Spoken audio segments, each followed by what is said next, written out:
Afternoon over there, right? Good afternoon, everybody. Welcome to the Silver Lining. I'm your host, Andy Reid. Thank you so much for joining us once again. And as you can see, you ain't seeing double. We have got a dynamic duo with us this morning, this afternoon, this evening, depending on where you are in the world. And I have got so much admiration and respect for the way that this couple go about their business. Sarah and James Bell, up in Queensland, they run different businesses. One, and you will, I reckon you'll be able to gauge it pretty quickly. One is drastically more intelligent than the other, but they both, but let's just say it as it is, man. Let's just say it as it is. But they both have tremendous hearts, and they both do a hell of a lot for community as well as within their work and within their fields. And they're just both really, really cool people dealing with a whole load of life stuff as well. Actually, no, there's not double. We're actually seeing three people in this shot, technically. So James and Sarah, how are you guys going? Good, mate. Well, with lockdown, it could technically be four. I'll work on that when summer comes. We're going into winter. It's all good. Look, we all need a bit of hibernation. We all need a layer for hibernation for sure. So everything's going well. Mate, it is. It's good. Obviously it's a different world at the moment, and for us, our world is obviously Sarah with her business, and obviously the continued growth and success of that organisation. For me, with Better Homes and Gardens Real Estate and the growth of that organisation, but also the support of our franchisees at the moment, who are no doubt going through some challenging times, no doubt. Homeschooling 3 kids at the moment, that's always fun. And it's just a different world, and as I was saying to you before off air, I think the only way we can get through this is like we do in normal life. We put one foot in front of the other, and while at the moment that foot is probably going a little bit slower in front of the other than what we would be in a different world at the moment. But we're still moving forward, no doubt about it. No, look, you guys, and this was the reason why I was so keen. When you guys said you'd jump on, I was absolutely chuffed to bits because, gang, these guys, as well as Sarah being the founder and creator and co-creator of a platform that we'll talk about in a sec. James is a franchise manager of an up-and-coming, within Australia, an up-and-coming real estate brand. They've got 3 kids. They have got one on the way, so congratulations, you guys. Really, really chuffed for you. So this is not a business conversation. This is very much a live conversation, all-encompassing, because these guys are having to do it pretty much on every front. Sarah, how's the pregnancy going? Look, it's a strange time to be manufacturing a human, and very different to the 3 times that I've done it previously. We've, but again, you just cope and you find the mechanisms to make it work. I've been doing, just things that you take for granted, like antenatal healthcare and stuff. A lot of that's been over the phone, with blood pressure machines and things at home.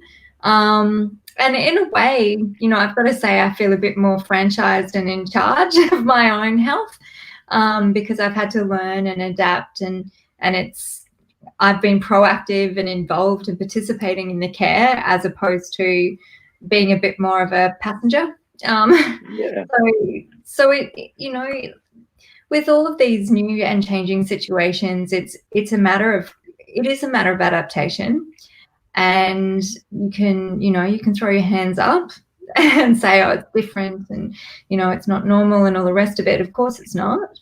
Or you can, as I guess the name of your show suggests, find the silver lining. And I think that optimism or that mindset is a choice, and it's a deliberate choice that you can make no matter what you're going through.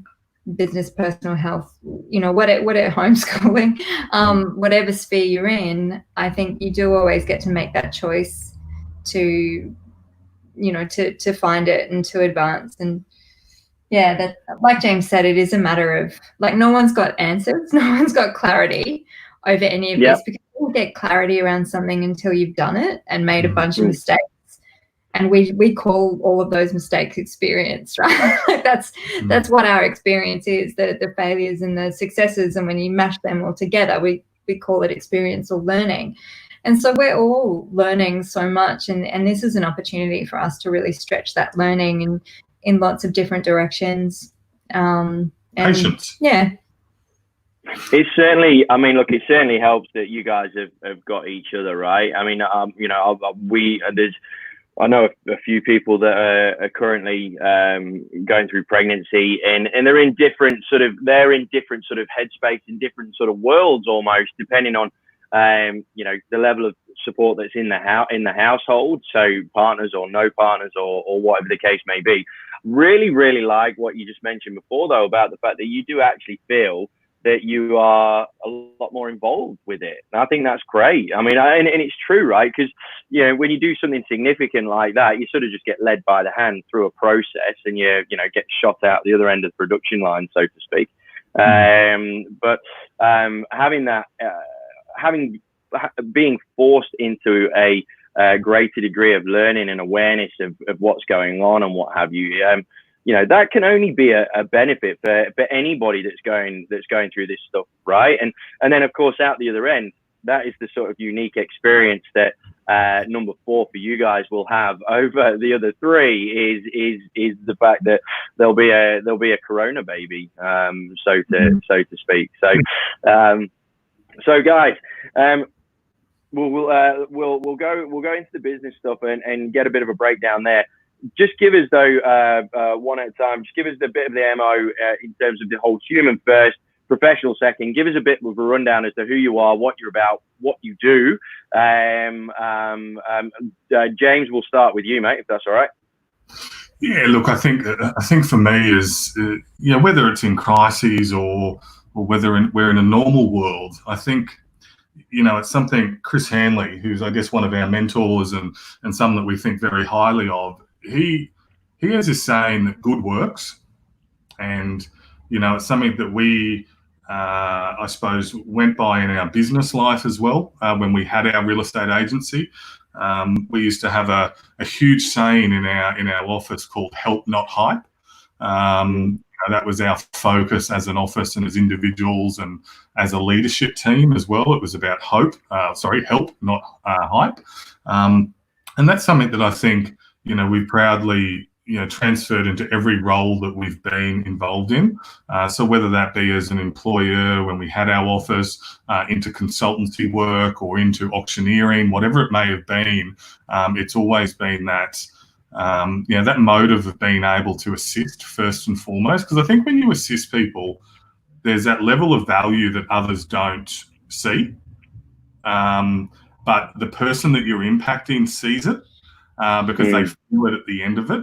And for me, we were discussing offline about, if the silver lining for you can help, a handful of people in certain circumstances, the feeling you would get from that. And I know for myself, if I work with an auction client, as an example, who might have had a clearance rate of 30%, and over a matter of 6 months, we've pushed them up to sort of a 70, 80%, that to me is really important because that person's come along on the journey with you. But there hasn't been any hype about it. It's just been dedication and help along the way. So that's a big thing for me. What about you, Sarah? Yeah, I think that's right. So we both, share that value, I guess, that service mentality, and it's kind of like a contract of faith, to be honest, with the world and with customers, that if you are of value and if you approach things with, a degree of earnestness and service, then that will come back to you, and it doesn't necessarily occur, on a direct and transactional level, but certainly. Like I said before, good works. I've even got that tattooed. And good does work. So I think we just share that value that, if you come from a service mentality, you give to give, you don't give to get, and people feel that. I think then naturally you attract kind of givers and collaborators as well. So that's always served us well. And then tactically, as to how we kind of survive life with, you know, so many spinning plates and so much on those plates, I think fundamentally I kind of don't believe in compartmentalization. I don't really believe in work-life balance. I believe in work-life immersion. And so, you know, when I think about how families and, you know, villages and stuff have always worked, there's never been these kind of like siloed family time and siloed work time and stuff. It's the kids have always been involved in observing work, and there's a huge amount of learning for our children in what we do, not just both in, you know, in our formal jobs, but in the volunteer kind of stuff that we do as well. And so, you know, they're involved conversationally, you know, we're immersed in their lives as well. And I just think that level of connectivity and understanding that life is really messy. It just is. Like, you can't kind of create these like neat little compartments, because once you start kind of creating that many lines in your diary around what is and is not time, then your diary starts to look like a jail, and then you feel guilty all the time. And we just don't do that. We have really quality time that we cherish with our kids, but I can't say that it's like, it's not structured. It's super structured. Yeah, a lot of it's panic. But the one thing we've had to learn in both of our roles, whether it be when we were in business together or in the industry but separate, is the strength of co-parenting.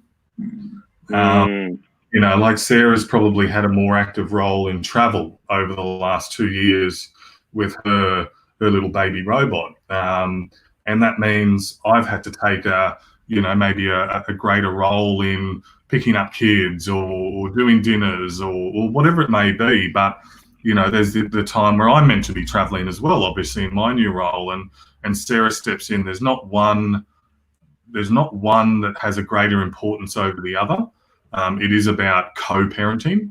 And that's something that we've, you know, once again, it's that old adaptation of one foot in front of the other.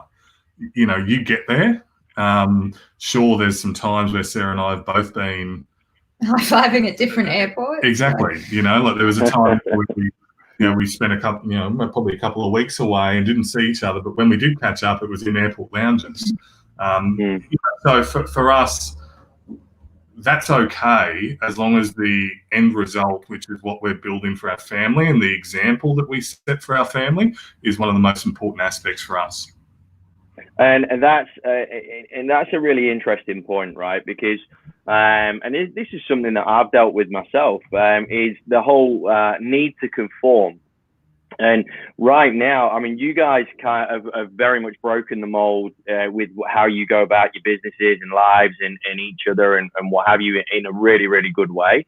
But for a lot of people, what this thing has done is, I think, and then this is, I think, what contributes towards a degree of the anxiety that's kicking around, is the fact that there's nothing to conform to right now, because there is no manual, there is no way of going through this time in everybody's lives, and the fact that people haven't got something to, you know, pin their flag to, that is what society deems as correct and right, outside of the whole self-isolation thing. I mean, we'll take the macro socioeconomic responsibilities out of it, but just within ourselves, how we manage ourselves and our families and our homes, you know, because everyone's just sort of peeing in the wind a little bit with what's going on.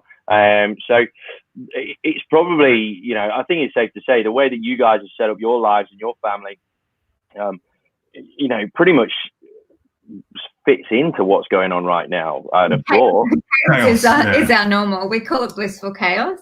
But, you know, like we have what I call the board meeting every Sunday afternoon, and we kind of plan out the week, make sure that, you know, enough fruit and all of that. You just take care of all the kind of family operational stuff. The board meeting. The firm. And so, like, we have this sort of, you know, these kind of heads of department meetings on plan out the week. James is the Home Secretary. I'm the Minister for War and Finance. he calls me. But I think the key thing for this, Andy, is we've come to embrace things not being perfect. Yeah, the key thing of it all is to know that, you know, you may plan for a perfect week, and then, you know what, one of the kids gets sick, or, you know, one of the clients Sarah's presented to 2 weeks ago says, I want you to come and present to the board today. And that could be tomorrow. And that means a fly in, fly out, whatever it may be. You have to embrace that. And perfection is something that, you know, probably is unattainable in each and every week of what we live. And I think those who expect something to work exactly as it is every single week, there's only one option, and that's to be left with disappointment. You know, there's plenty of times where Sarah and I might have planned a date night or something of that nature, and something's taken over that. What's one of them? Well, we were looking forward to going to the Bond movie, but that's just not going to happen. Mate, that and Top Gun. Top Gun getting delayed is really starting to get on my carrots. I'm telling you, I'm not impressed. I think in chaos, you know, you learn to embrace the simple things.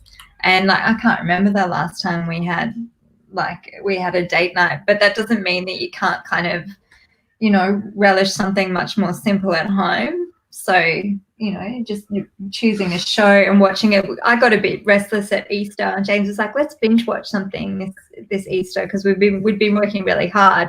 I was like, we could do that, or we could renovate our bathroom. So just spontaneously, we renovated the bathroom, and, you know, the kids were popping out.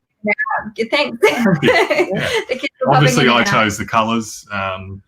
Was, you know, design chief and everything. No, he was very good.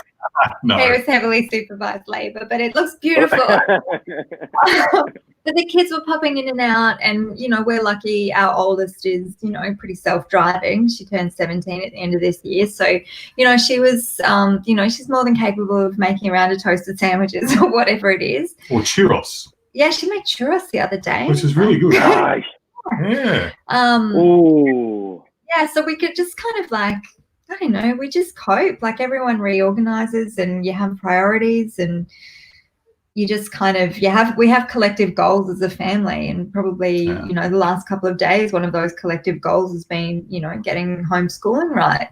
And so life has had to be reorganized around that. So I think it comes, you know, it comes with an agility muscle, it comes with an adaptation, it comes with probably not relying on those norms that you talked about before, Andy. So, you know, I think, you know, probably early on we did say, oh, look, you know, we won't be following the how-to path. I don't think we've been doing that for a long time. But I think, you know, having kind of the confidence to say, well, look, our personal narrative of success is going to be these collective goals as a family, and these individual goals as people within that family unit, and just following that. And I kind of don't really have time to worry about whether that conforms to anybody else's goals or not. No, but what I love about, I think the real key takeaway there is collective goals. You know, obviously it's been almost, you know, really in a little bit of a sad way. It's been kind of joked about in certain quarters how, you know, divorce rates are going to rise, how, you know, we joked about it earlier on. You know, I'm surprised that James hasn't got a black eye or some sort of scar on his face or whatever. But I mean, ultimately, I think part of the friction within the relationship is potentially around the lack of collective goals, and the fact that, you know, you guys have given yourselves the freedom, which I think is amazing as a couple, to say, right, we know we're going in the same direction. We've tuned in. We're going in the same direction, but I'm going to need to go this way, and you're going to need to go that way, and you might get to that point before I do, but I'll get there. Don't worry. And I think that takes a level of trust that I think goes beyond what a lot of relationships potentially have, right? Because again, through how society deems your relationship should work, which sounds ridiculous when you even say it, but there's that sort of expectation of what your role is, and this is what you do now, and that's when I do this, and da da da da da da da. And what you raised there is a fantastic point, that as long as you're both pulling in the right direction, in the same direction, and with absolute agreement on that, and a level of trust, then there's no reason why you can't just like someone veers off for a week and then all of a sudden comes back, but what they've veered off to do is absolutely contributing towards those collective goals. It's amazing from a relationship point of view, and it's so refreshing to hear and it's a message that needs to get out there more, guys. If something's not working for you as a couple, as a relationship, do something else. You have got the right to do it. It's your relationship and it's no one else's. And that's the end. That's the bottom line.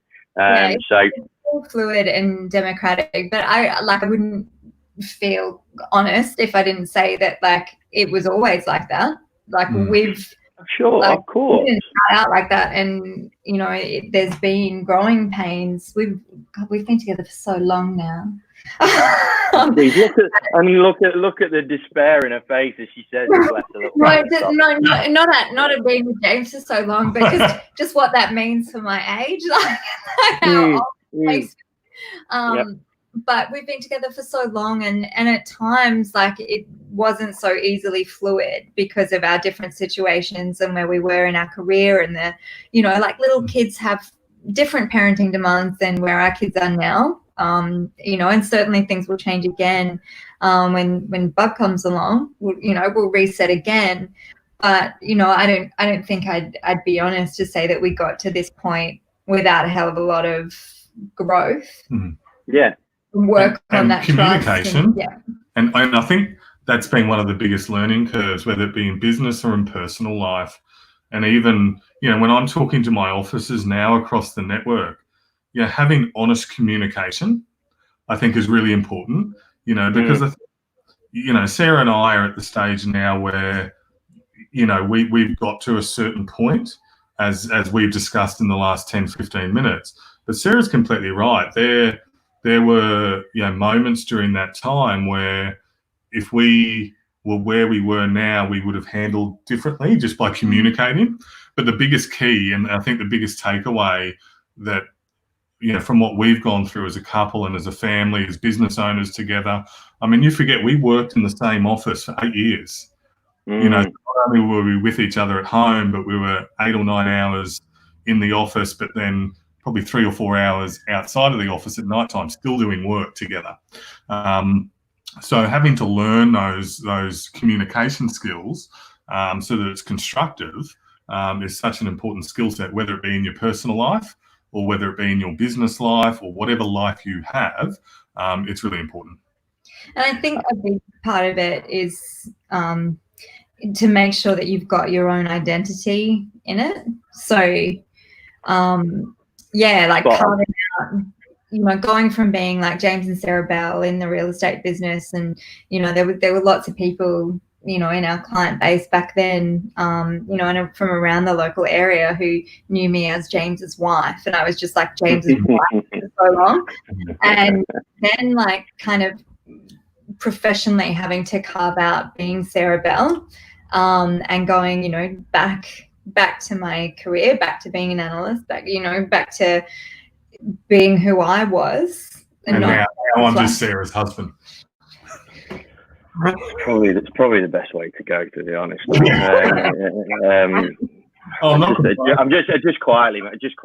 I think that's probably better. I think that James having a strong sense of who James is and getting, drawing satisfaction from work and success in his life, and then, me, as well as being the mother to my, our beautiful human children, the mother to, Rita's mum, my robot mum. Having that identity as well, it definitely doesn't take away from the family.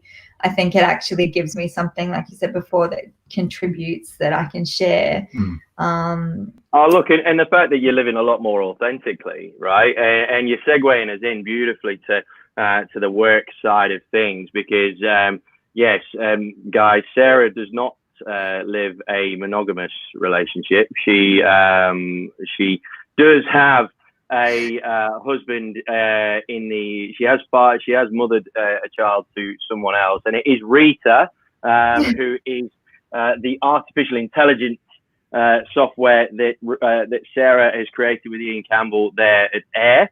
And it's, I mean, look, I've been a massive fan of this bit of kit, but I think without going into too much detail just now, I think the big thing that it represents is who you are, Sarah, as an individual. I mean, when I first met you, you were still doing, you're probably working on it in the background, obviously, but you were doing articles and working for a magazine and what have you. And unbeknownst to me at the time, you had this like almost elephant man type brain that allows you to do this sort of stuff, which is quite phenomenal. So tell us how Rita was born and whatnot, and tell us and give us a bit of an idea as to what made you start on that path, because I'll be really interested to hear whether it was a case of, you know, you were driven by that motivation to be who you are, you know, you had this burning desire to do something like this, or whether it was something else. It's a really interesting question, Andy. So before I became James's wife in the real estate and the real estate lady, you know, my undergrad work was in behavioral science and law, and I worked as a research analyst and as an investigator for the Commonwealth Ombudsman. So I had an analyst background. I did, my first job was what we would call data science now. It was called quantitative analytics back then, but we call it data science now, which does sound sexier. And and I was doing research for my university professors and helping them, write textbooks and things like that in my summer holidays. So I had kind of that life, and I've never stopped having an academic career. So I'm working on a doctorate at the moment, which doesn't feel like it will ever be finished, but September next year is the plan. And I've never stopped that academic career. And so even while, James and I were in business, I did, some further work in business, and I did some postgraduate study on strategic planning and planning professional development. And when you look at those disciplines like law, which is, regulations and schema and policy, and then data science and business, you kind of get this general perspective on things. And then you take 8 years working frontlines in a real estate business, and I did every job.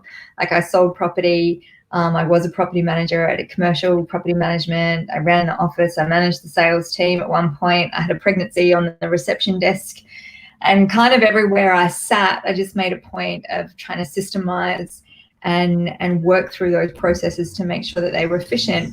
And so when we sold the business, or when I left the business and we went consulting, and it was a learning sabbatical. The work I did with the magazine was incredibly enriching because I was introduced to lots of different aspects nationally, and so what to do with all of that, with all of that knowledge and all of that kind of general experience from a multitude of backgrounds.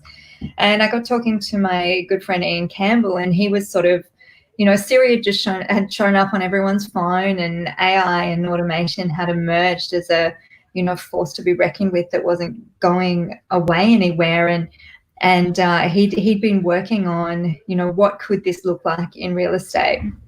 And I think being able to draw from all of those different bits of knowledge, and I'd become so passionate about telling the story of my work with Ian as well, that we co-founded AIR, which stands for Artificial Intelligence in Real Estate, and Rita was created as a digital assistant for real estate agents to kind of give to them the advantage of what AI, like personal AI, could give them in their work lives. So everything that you might want a PA to do, Rita's, technically capable of that. So she organizes the database, she monitors the market, delivers to agents each and every day a list of who to call, and then matches that with conversation topics, so who to call and what to say, She manages pipeline and does a lot of just really helpful business intelligence stuff to help people learn and improve and reach their goals. And so I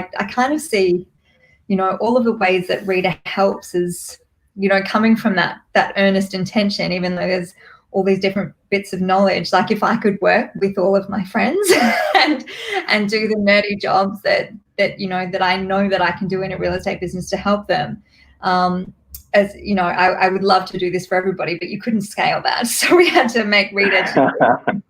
We've probably made ourselves redundant, Ian and I, in the fact that we've now got this beautiful digital assistant who just, is working with thousands of real estate agents across Australia and New Zealand, making their lives better. And we did get into this really bad habit early of calling, like Ian calling himself Rita's dad and me being Rita's mum, which has been, so you said I wasn't monogamous before. I am. We've grown weary. We need to be very careful with our language around being fair play. Very modern. We're both married to other people and have our own 20 children. But I remember there was one time you had to draw a diagram. Yeah. Yeah. I couldn't quite understand it. So Sarah said, look, let me draw it for you in a diagram. Yeah. So but that's when a boy and a girl meet. And then in the 21st century, they can just have a robot together. So that's our beautiful Rita. And we have, we have a team of 12 of the most beautiful and intelligent, extraordinarily clever human beings in our team, all working on Rita, and they are also the loveliest human beings as well. And so that's my work life, and I love it. I love it. I feel like we're just giving so much. We're working so hard and so earnestly, and that I think comes through in Rita, and it certainly comes back in all of the feedback that we get from people using Rita, that it's technology that cares about the agent. It's technology that understands what they go through when they prospect, rather than telling them to prospect.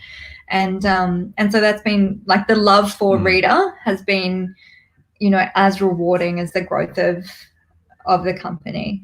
100%. I think in a way, and you're so right. The way that it works is it's through a genuine desire to actually help people do better. And because you hear lots of bits of kit, and this is one thing that lots of people have come very aware of. I mean, look, obviously last year when the market was as rough as it was. And then going almost effectively back into the same conditions now. Lots of bits of kit and shiny things are exactly that. They are nice and shiny and make you feel all technologically advanced and all this sort of. But there's very few that have been built with that absolute desire to want to help people to progress their careers. And Rita is the absolute embodiment of that. I've seen it operate. I've helped integrate it into one of the teams that I'm working with, and it's.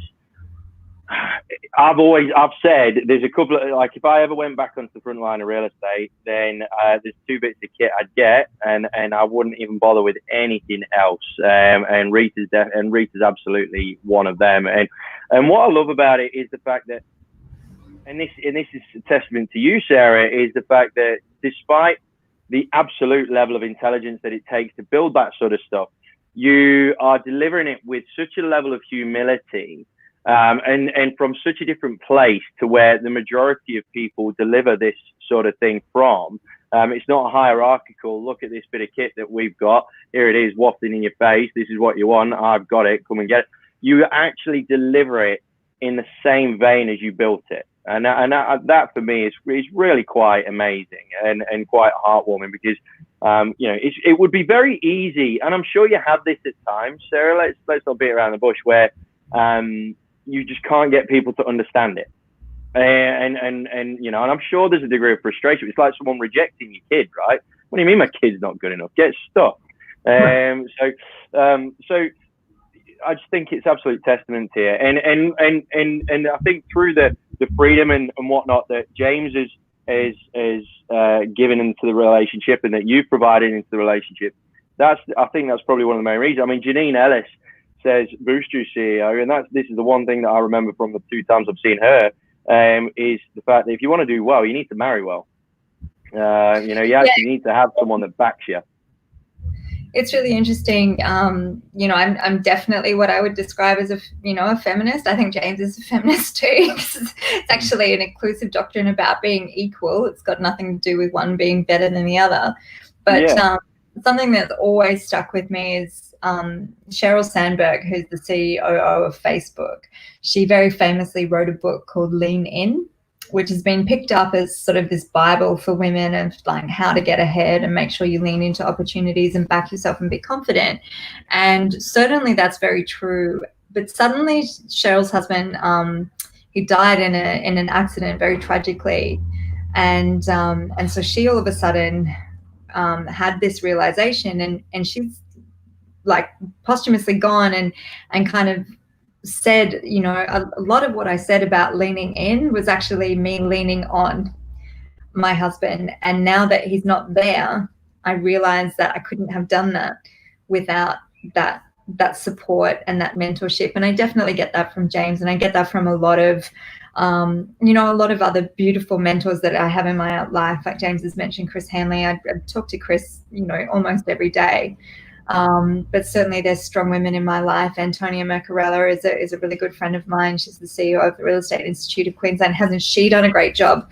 I was about to say, wow. Like I think all of the it's really interesting. Just on that point, just very very briefly, very very interesting in a brilliant way how all of the leading voices on the East Coast are women. Yeah, Leanne Pilkington's another friend of mine. Leah Calnan.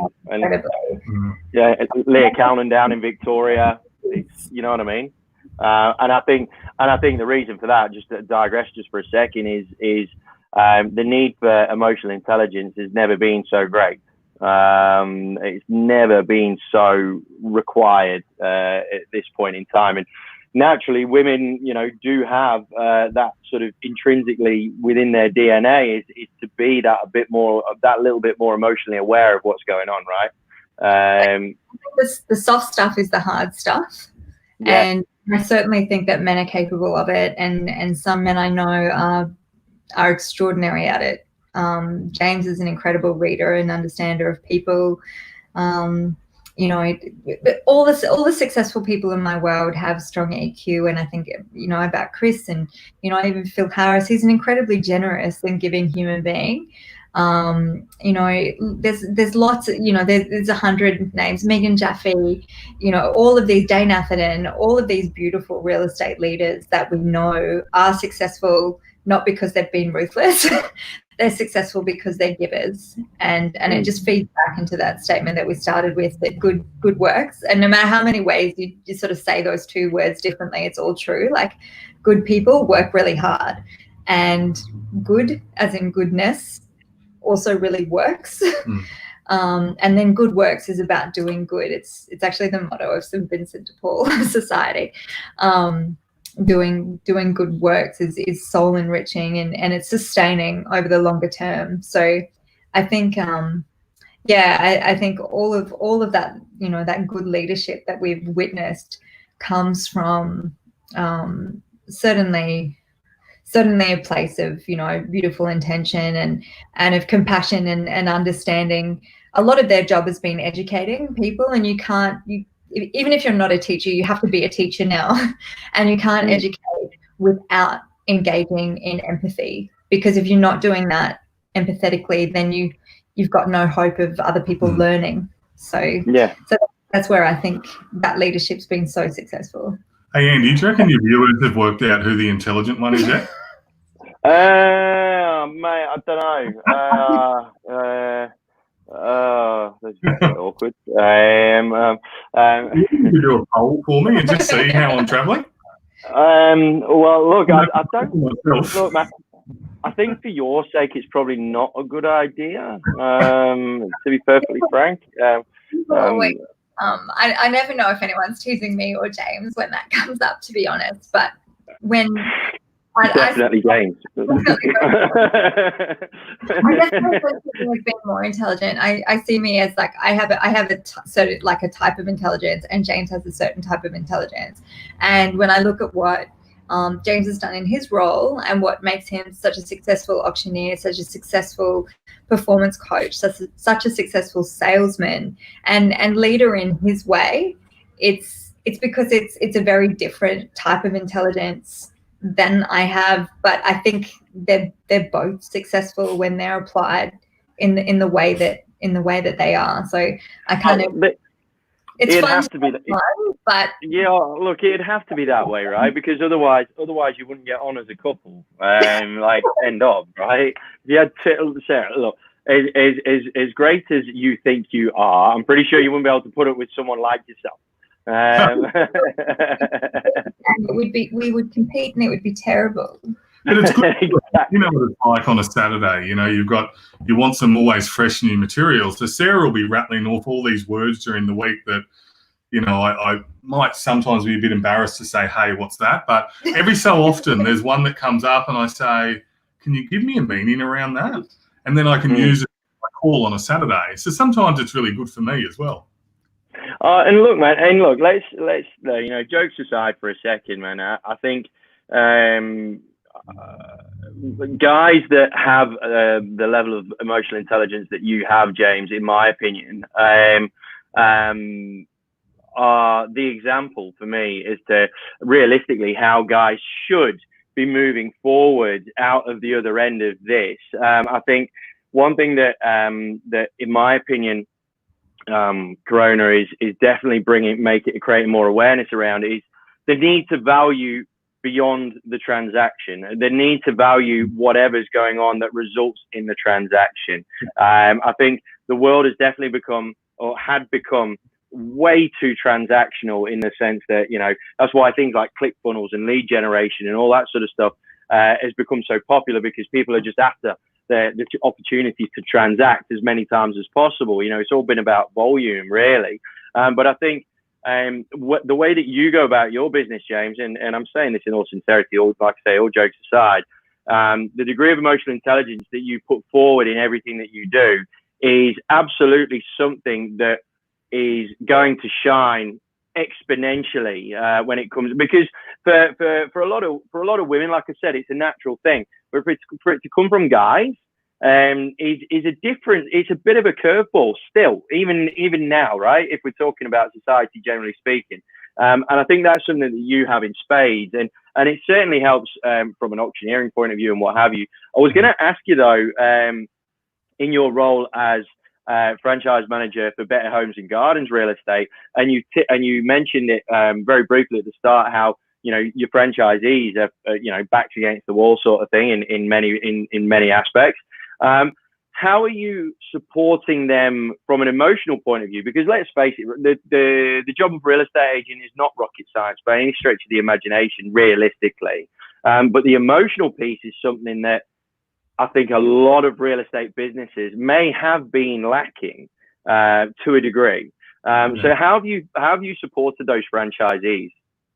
Look, I think, you know, Andy, every situation needs to be approached in its individually. You know, I've got some, you know, officers or even individuals that, you know, I might be on the phone to every day or every other day.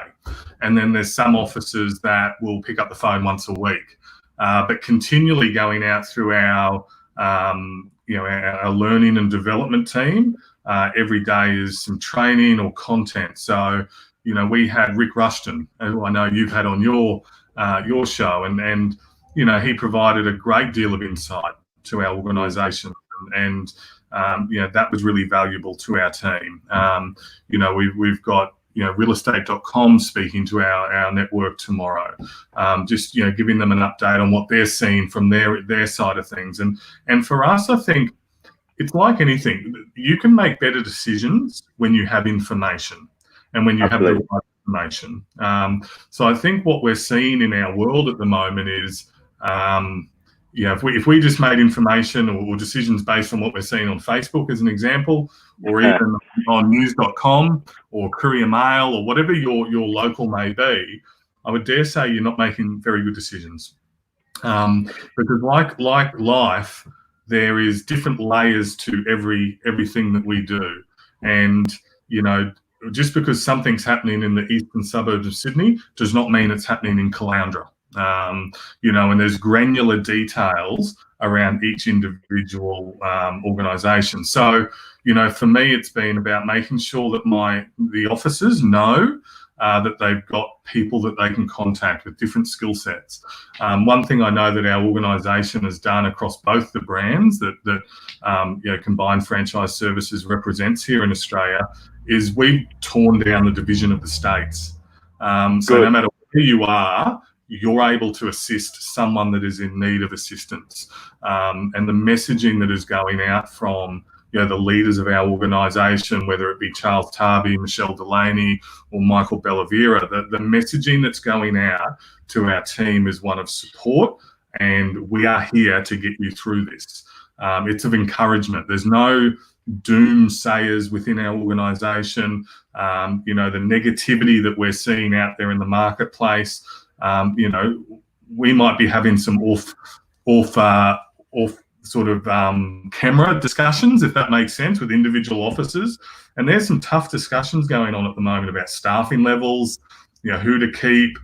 These are the decisions that I'm incredibly proud to be able to say I have our principals calling as a level of a sounding board and to get some advice. I think that's the true support of a corporate organisation, is when our group feels that though they can definitely call upon us to assist them. I think that is a brilliant factor that we have in our world. Man, and without knowing what the answer was going to be, I kind of figured that that's what it would be, and that's a testament to yourself, man. It really is. And the really cool thing that you mentioned there is the individualization of how you lead each team or each franchisee or each director. I had a behavioral analyst on in the first week, and that's exactly what she said, and it was absolutely supported by a director of a recruitment firm. In the very next episode, I couldn't have scripted it better if I tried. The individualization of leadership to each person is so critical right now. You cannot, under any circumstances, paint everybody with the same brush. It's just not going to happen. I think too, Andy, one of the mistakes that I see being made in this COVID world that we're in is we could also be over-servicing. When some officers are just sitting there saying, you know what, get out of my road. Let me get on with my job, I'm proud enough to say a lot of our network at the moment, we are catching up on a weekly basis. We're setting some actions, and that's a collaborative approach as well. And then we're following up on those actions. So there's accountability as well. I don't think it's one of those situations where you can just say to people, oh, you know what, this is what I think you should be doing for the next week. Good luck with that, and we'll touch base. We need to be making sure that, for those that want that level of support, that we're there pushing them. At the end of the day, the pantry's really appealing right now, right? You know what I mean? Like you're cooking on your own baby yourself, James. I'm not far off myself. There's a lot of reasons to be a little bit lethargic right now. Yeah, and challenge. I think, one of the best things we can do, and I know Sarah and I have learned to do this, really, really well as a couple, is I understand your point of view, but have you considered this? Being able to challenge thought as well, I think is a really important aspect in this marketplace, because sometimes, you know what it can be like if you're in the middle of it, and it's you're not taking that umbrella view. Whereas I think sometimes, I know in Sarah's world at the moment, the advice that she's been able to give, Rita clients across the country has been, phenomenal, and some of the results that have coming out of those clients has been out of this world. But it's come from the ability to be able to have an umbrella view of what's going on and not being so caught in the middle of everything at the moment. 100%. Perspective is massive. And I think the key part to that, what you said just then, though, it's not necessarily just the umbrella view. It's the ability to have that conversation without conflict. It's the ability to understand that conversation is coming from the right place, from both directions, because absolutely, umbrella view, perspective, like, that sort of wood for the trees sort of thing, is very much applicable in this marketplace, but vice versa, right? Because ultimately they will know their own individual marketplace better than you, or more intimately than you, and that's why that conversation has to be collaborative. It's not a I'm on high, you're down low, or get stuff sort of thing. It is very much a level playing field, collaborative conversation where input comes from the benefit of perspective, input comes from the benefit of that intimate knowledge of the front line, and then a collaborative decision moving forward benefits everybody as a whole. And I think that's the key piece of what you said just there is giving people, and the way that you would deliver it, James, is absolutely, I'm sure it would be absolutely spot on. It will be coming from a place of EQ. It will be coming from a place of genuinely wanting to see them do better. There won't be any ulterior motives, and it'll be very obvious. It's very obvious, right, when people have that in their aura. You reckon that's fair to say? And people know, and if we talk about the real estate industry in a silo for the moment, people would smell bullshit if you weren't sincere in what you were trying to deliver. And I sit here in front of you and the rest of the audience that I have a not a financial interest in any of these businesses that are under the Better Homes and Gardens real estate brand, but I have a moral obligation and I have something burning in my stomach to make them better. And more so than ever before, because there will be real estate offices that will not survive this. Yeah, that's the reality. We're in Australia at the moment. We've got an airline who's looking, quite shaky at the moment. And we will have real estate offices.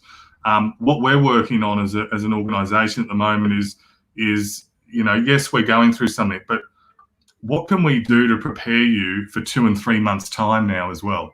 So not looking at the now, but also looking at the future, because in our world, there's times to sow and there's times to reap.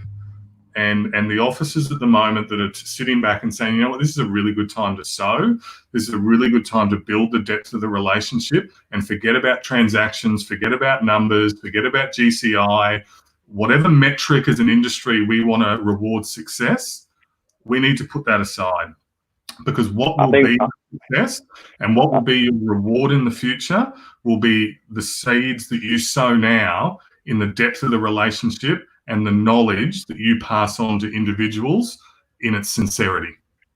1,000,000%. In my interview with Rita Rushton, we talked about not getting through this, but actually getting from this, gaining from this. And the simple switch in terminology makes a world of difference, right? And what you're saying there about sowing much more deeper connections with your existing database, with your community, I think that's incredibly vital as well. It will basically set the course for the medium term. If you really focus on doing it in the right way and actually having community at heart, because like I said before, it goes back to my point of seeing beyond the transaction. I think that in the real estate or in any service industry, effectively, there is an opportunity to actually demonstrate the value that you've been trying to defend for so long in your fees. There is such an opportunity for that, and if you can understand that and comprehend that, then moving forward, the real benefit of all of this is that you won't have to spend necessarily every single day trying to justify your existence. That's why a lot of the fear, especially in real estate space, but again, in any service industry, a lot of the fear is technology taking over. And the people that are in that sort of frame of mind are the ones that are in it for the transaction. It'll be the ones that actually see the value in the relationships, that will understand that, yes, technology does have a role to play. It's forced, we're forced to make, to have it as a role with everything that we're doing right now. But hold on, this technology thing's actually just like helping me to stay connected. Hold on. Maybe it's not here to take over. Maybe it's here to take part and to give us the freedom to be more human and to do what it is that we originally wanted to do in life or whatever. So it's absolutely fabulous point that you make there, mate. 100%. I think that should be the benchmark of all good technology. So technology was like geared and marketed as being like disruptive for so long, and that was, this disruptive tech was supposed to be good technology. And what I love about artificial intelligence and the movement of, human first emergent technologies is that they're not designed to be disruptive. They're designed to be supportive. They're enabling pieces of technology, and it's very much, where our platform is, it's designed to enable nurture. It's designed to enable human to human relationships, but just to help you to do that at scale. But I guess jumping back to just some of the stuff that you guys were talking about there is those conversations that, are hard to have, that, James is having with his business leaders, and, bosses are having with their employees, in every industry now. They're only possible now because of trust that's been built in, prior to now. So you can't have a hard conversation. You can't have a conversation that mines for, at work we talk about mining for conflict. So Ian and I, when we disagree on purpose sometimes, and sometimes I'll take the role of agitator, or he'll really challenge me, and we call it mining for conflict, because the reality is that if we agreed all the time, we only need one of us, right? So those conversations that mine for conflict, they're so important, because you do have to challenge, each other, and you also, have to be open-minded enough to be prepared to challenge your own perspective during that conversation, and the bias and the prejudice and, the emotion that you're bringing to one of those conversations. And so even when we disagree now about whatever, like when to get the car serviced or whatever it is, we'll use that language, like, I have an alternative view, and that's blah, blah, blah, or have you considered that blah, blah, blah, blah, blah, or what about the scenario that blah, blah, blah, blah, blah. And it's like, you kind of like that's a direct challenge to a thought, but it's not, it's not hostile, and it's challenging the thought, not the person. No one's identity is challenged by a statement like, but by the statement, I have an alternative point of view, right? Because you can respect people who have an alternative point of view, and it leaves you the room to be open and change your own mind and take on that alternative point of view. So I think that trust and conflict has a real role to play in growth and being successsul, but you can't have one without the other. Oh, absolutely. There's always a price to pay for progression, right? And we always talk about the tangible when it comes to this, where, hard work and, or the line, fail to prepare, prepare to fail, for example, is a very tangible sort of phrase that sort of really encapsulates exactly what you just said. Ultimately, there is a price to pay, but you guys would have paid a price to get to the point in your relationship that you have. You didn't just magically get together one time in a boozy bloody whatever and in a haze and go, right, we're just perfect automatically. And I think the wiring that needs to be paid attention to within our minds is why have I got this? Why have I got this difference of opinion? It's not a case of the fact that I have a different opinion because they're just wrong and I'm right. It's why have I? And therefore, if you can separate yourself from your opinion and then be able to present your opinion as just a point, like, so, look, I'm not bagging you out. I'm not bagging you out because it's you. I'm not got an issue with it because it's you that said it. I'm just saying that because of this, this, and this, and almost bringing it not to a level of logic, but kind of bringing it. people seldom disagree when there's data, right? So Yeah. when there's knowledge and we know what the answer is, that knowledge can be discovered, and you don't have to have an argument about it because there's a fact. So no one ever has like a data fight. People have opinion fights, and what that normally means is that they have access to imperfect knowledge, and the only way to perfect that knowledge is to share it, to network it. And if that doesn't give you the answer and you can't have agreement after that, then you have to hypothesize. You have to suspend. One person has to suspend their belief, and you have to experiment and get some knowledge. Fail fast, they say, but I prefer fail cheap. Fail quickly, and or be successful, and then get that knowledge and then move on to the next phase of experimentation or the iteration of that. And that comes with being able to be wrong. Trust. And feeling safe and having that trust, because if you go all guns blazing into an opinion fight and your opinion is supreme and you're wrong, it's really embarrassing. Yeah. Massive egg on your face, Raymond. So if you approach these things, with a scientific level of certainty, when you understand that you have a feeling or a knowing or you have a hypothesis about something being a certain way, and you all understand that that's all it is, then you've got room to be wrong. It's safe to be wrong. You can trash an idea without trashing a human. And there's probably areas of our world where we just now understand that other one is brilliant at it, and we just let it go because the trust is there, and I just think that is also a part of, and you find, as an auctioneer too, Andy, those agents that you work with the first time versus when you work with them the 10th time, you come into a groove, and there's the understanding that the agent has in you a greater level of trust for you to go speak to the owner, because you know what you're doing and you're on the same page and you're actually there to move forward the situation, where sometimes people are a bit uncertain. They're worried they're going to get thrown under the bus. So time is also a great generator of that ability to have that tough, conversation. You can't go all guns blazing, as you said. And, I could say to you, this could be the first time we met, and I could say, Andy, like, with all due respect, have you thought about the colour of your shirt today? Do you know what I mean? Like, that's just, whereas, if you and I had been speaking about colours of shirts for the last, 6 or 7 months, and I made that comment, it's a different level. I know it's a ridiculous, sentence to say, but it's that notion of actually building upon a relationship.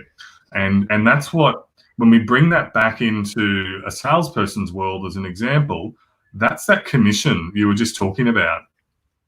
Because when you build on it, your listing presentations go so different. It's not about fees. It's not about, Joe Smith down the road said they do it for 1.8. Would you match that? Nothing that comes into it. The attitude of that person you're going out to is, I've got my real estate agent. Because that depth of relationship is built, and it's been 100%. Built over many years, and it's been built on different types of conversations. It's not always, Andy, it's James Bell here. I've just sold the property down the road. I have heaps of buyers left over. Would you be interested in selling? Because that's a closed off question. You're not actually developing and opening up the dialogue to that person. But when you look at trust, like, trust is one of those words that's just so like battered and bruised from overuse that just makes me feel a bit yucky. But when you look at like what trust is, it's definitely an output, not an input. And like what is trust is like a culmination of context, and you don't get that like context you get from conversations with people that exchange over time, where they invite you.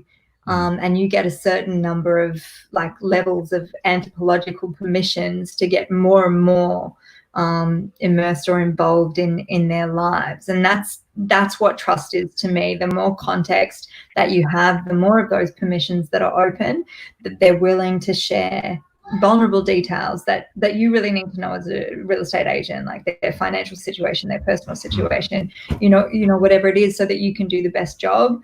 And if you don't have that permission, that context, then it's not you're not going to do your best work. They're not going to do their best work. That situation is going to be awkward. But the only way to build that context is over time, like one phone call at a time, through nurture, and slowly those permissions, they unravel, and people's walls come down, and you become community. And that's what we're really talking about. We organize data and we structure it, and we do lots of cool science with it, but ultimately that structured data is just an organized community.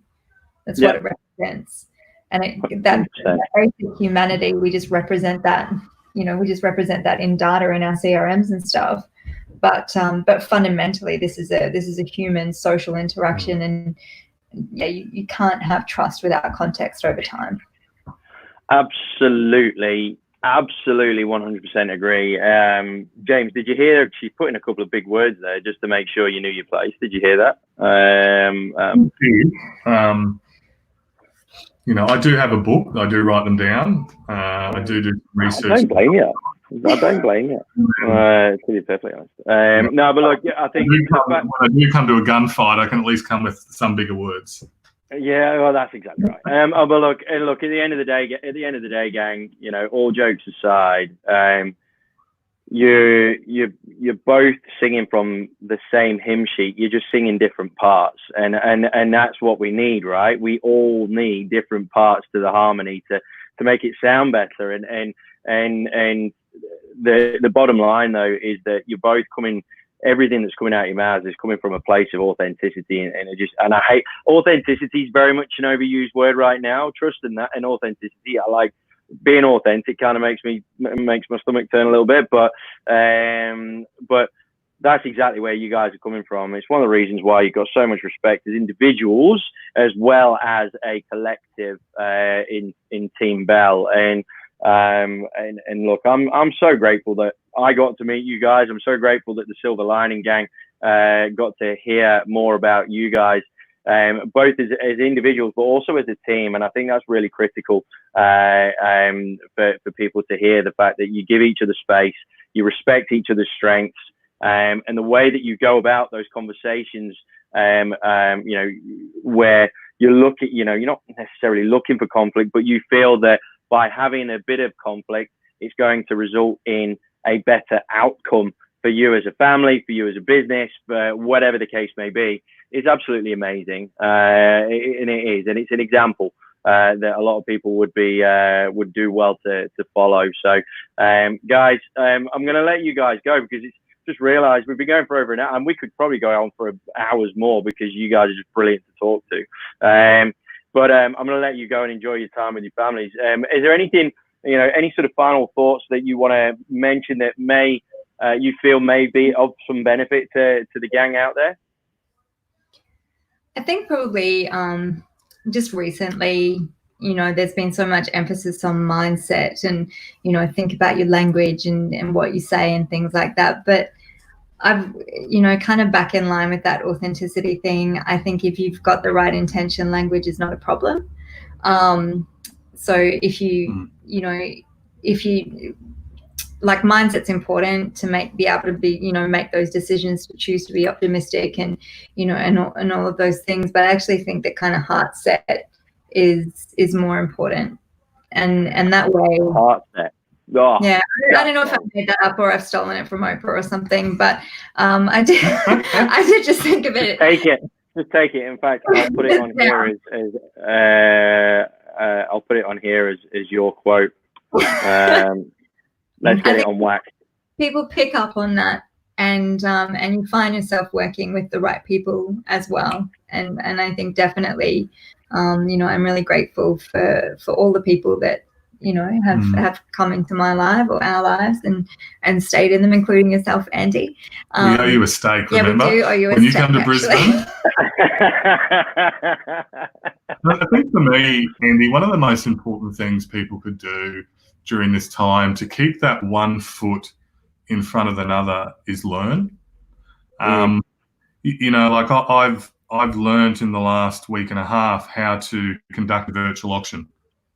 over a Zoom platform, tying in another product. I've learnt the Zoom product inside and out now. Look at yourself with this podcast and this interview series. I'm currently researching some MBA courses to do, on strategic leadership or financial modeling and things like that. There is opportunity to learn throughout this process as well. And I've seen some great things on social media about, pushing yourself out to a level of growth and things like that. But, learning something simple as well, that's growth. Sarah and I making a decision to do our bathroom. I was going to say, we learned how to stick a flex around the sink. So, and from coming from someone who, Sarah will 100% agree, would have struggled to have, lift a hammer outside of an auction hammer, up until probably 12 months ago. We've now renovated a bedroom, a living area, a bathroom. I've put up mirrors, but I've learnt and I've been open to that learning experience. I think what we sometimes do, we go through primary school, we go through high school, some of us go on to university, some of us go on to do doctorates. But a lot of us stop at a certain point, whether it be high school or university. And I think we miss out on so much by not having that open mind to continue learning. And I think now can represent a really good opportunity. And it doesn't have to be in real estate. It can be in anything you want it to be, but just to keep your mind interested and one foot in front of another.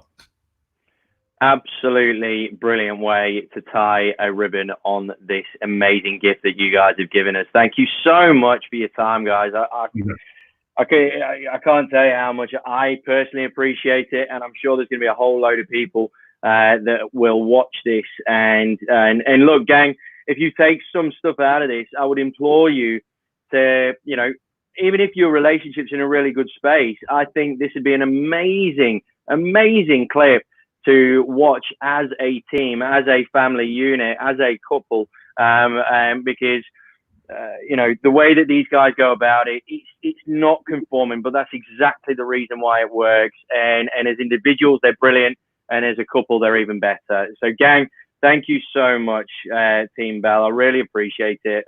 James, Sarah, you guys take care and all the best to the family. And let's look forward to end of September.